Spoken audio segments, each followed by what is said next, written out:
We all know how important it is to keep our babies safe, but accidents can happen at any time, especially with infants who are still learning to navigate the world around them. In a split second, a choking hazard or a fall can turn into a life-threatening emergency.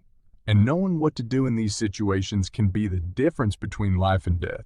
That's why today's video is all about the importance of infant CPR and first aid training. Welcome back to our channel, where we discuss everything from parenting tips to child safety.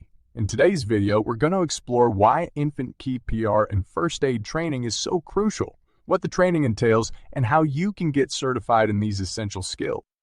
Why infant CPR and first aid training is so important. First, let's talk about why infant CPR and first aid training is so vital. The reality is that emergencies can happen at any time, and being able to respond quickly and confidently can save a baby's life. According to the American Academy of Pediatrics, unintentional injuries are the leading cause of death for children under the age of 1, and many of these deaths could have been prevented with proper first aid and CPR training.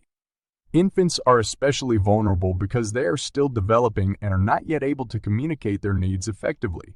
They're also at a higher risk of choking on small objects or food, drowning in bathtubs or food, drowning in bathtubs or pools, and experiencing sudden infant death syndrome, SIDS. Knowing how to perform CPR and administer first aid can mean the difference between life and death in these scenarios. What infant CPR and first aid training entails. So what does infant CPR and first aid training entail? There are several components to the training, including 1. Basic life support BLUS. This includes learning how to perform CPR, how to use an automated external defibrillator, AIIMS, and how to manage choking emergencies. 2. First aid. This involves learning how to respond to common injuries such as cuts, burns, and fractures, as well as how to recognize and respond to signs of illness or distress. 3. Prevention. This includes learning how to create a safe environment for infants and how to prevent accidents from happening in the first place. How to get certified in infant CPR and first aid. Now that we know why infant CPR and first aid training is so crucial and what the training entails, let's talk about how to get certified in these skills. There are several options available, including 1. Online courses. Many organizations offer online courses that can be completed at your own pace from the comfort of your own home. These courses often include video tutorials, quizzes, and exams to test your knowledge. 2. In-person classes. If you prefer a more hands-on approach, in-person classes are also available.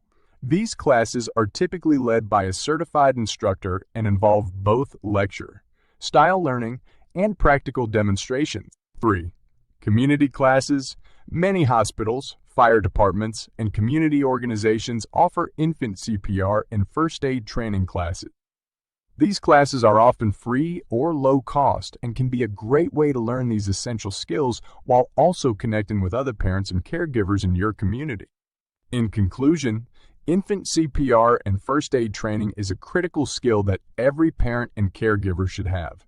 Knowing how to respond quickly and confidently in an emergency can mean the difference between life and death for an infant. If you haven't yet received infant CPR and first aid training, we highly recommend that you do so. There are several options available, so find the one that works best for you and get certified today.